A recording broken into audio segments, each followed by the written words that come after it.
গতকাল রাতে বৃষ্টি হওয়ায় বাড়ির আশেপাশে যেসব নিচু জায়গা ছিল সেগুলোতে প্রচণ্ড জল জমে গিয়েছে, আর পুকুর ভেসে যাওয়ায় সেখানে মাছও এসেছে। তাই একটা ভেলা তৈরির প্রিপারেশান সকাল থেকে নেওয়া হচ্ছে। এই আমার এক দাদা, সে একটা কলা গাছ কেটে, সকাল থেকে 4টে কলা গাছ কেটে ভেলা তৈরি করেছে, আর সে ভেলা করে ও মাছ ধরার জন্য রেডি হয়েছে।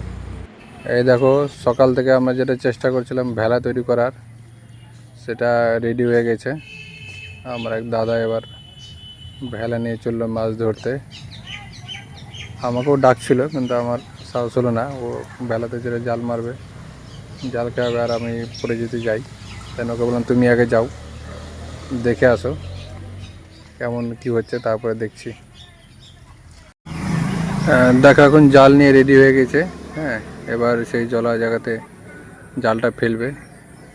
মাছ উঠবে কি উঠবে না জানি না, দেখা যাক কি হয়। সকাল থেকে মাছ ধরার জন্য এত কষ্ট। হ্যাঁ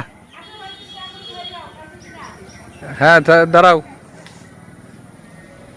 সেটা কি হচ্ছে দেখা যাক।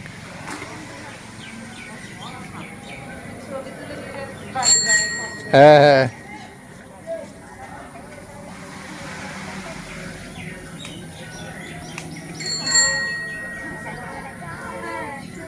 যা মাছ উঠবে তার থেকে তো পরিশ্রম বেশি, তবে এটা একটা আলাদা আনন্দ আছে। নিজে জাল মেরে মাছ ধরা একটা আলাদা মজা আছে।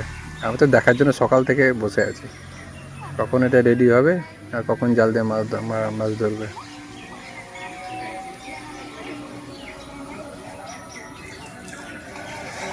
এই দেখো, জাল পড়ে গেছে।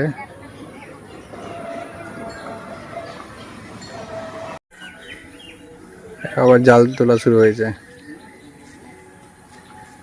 দেখা যাক একটাও আমাদের বউনি হয় কিনা।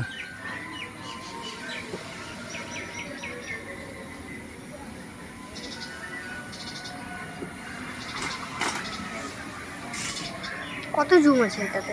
হ্যাঁ, কত জুম আছে? এখান থেকে তো কিছুই দেখা যাচ্ছে না, বুঝে যাচ্ছে না যে ওখানে কিছু আছে কিনা। কত জুম আছে তোমার এখানে? হ্যাঁ, কত জুম? দাঁড়া, 100x। তোকে জিজ্ঞাসা করছি। আমার মনে হয় প্রথমবারে কিছু আসেনি, পরের বার আবার দেখা যাবে কি হচ্ছে।